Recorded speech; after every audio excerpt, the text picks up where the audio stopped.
नाही, तुमच्यावर मर्यादा फक्त तुम्ही घालू शकता. या जगातलं दुसरं कुणी तुम्हाला बंधनात ठेवू शकत नाही. तुम्हाला बंधनात फक्त तुम्हीच ठेवू शकता.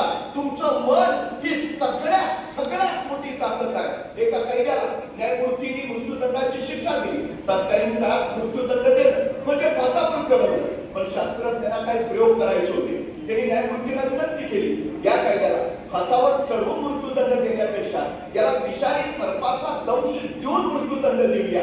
न्यायमूर्तीने संमती दिली.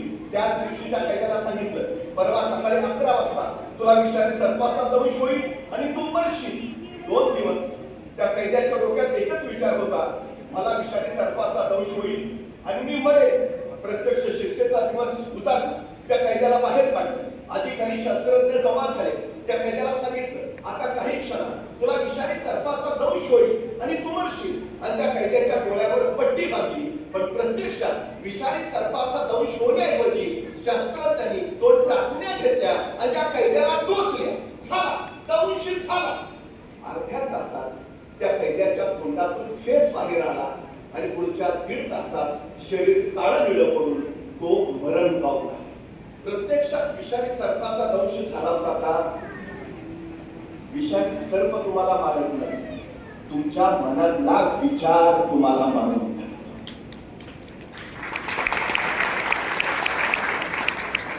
तुम्ही कसला विचार करता? यशाचा तुम्ही यशस्वी व्हाल. तुम्ही कोणता विचार करता? अपयशाचा तुम्ही अपयशी होणार. तुम्ही कसला विचार करता? चांगला तुम्ही चांगले करणार. तुम्ही कसला विचार करता? वाईट तुम्ही वाईट होणार. तुमचं मन विचार कुठला करतं याच्यावर ठरतं तुम्ही कोण होणार आणि तुम्ही काय करणार. मग त्या मनात आम्ही उत्तम विचार करतो का? त्या मनात आम्ही उत्तम ध्येय देतो का? त्या मनात आम्ही उत्तम प्रेरणा भरतो का? आमची सगळ्यात मोठी जबाबदारी आहे त्या ओल्या मातीच्या गोळ्यासारखं आमच्या संस्कारक्षम मुलाला हे सगळं आम्ही द्यायला हवं. तेव्हा त्याच्या आयुष्याचा वटवृक्ष कर्तृत्वाने मोठा होईल. सगळ्यात महत्वाची गोष्ट ती आहे त्याचं मन घडवा. पराभव पहिल्यांदा रणात होत नाही, पराभव पहिल्यांदा मनात होतो. जी माणसं मनाला पराभूत असतात रणात जिंकूच शकत नाही, आणि जी माणसं मनाला जिंकलेली असतात रणात पराभूतच होत नाही.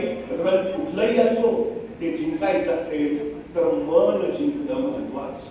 वर्तमान महावीरांनी उभ्या आयुष्यात एकही लढाई केली नाही, तरी आम्ही त्यांना महावीर म्हणतो का?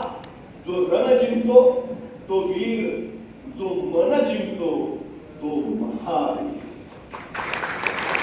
आमच्या मन जिंकायचं.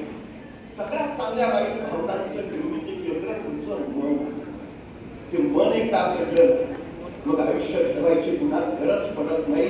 ते मनच तुम्हाला घडवत जातं. सगळ्यात महत्वाची गोष्ट आहे. त्यामुळे आमच्या मुलांची मन घडवा.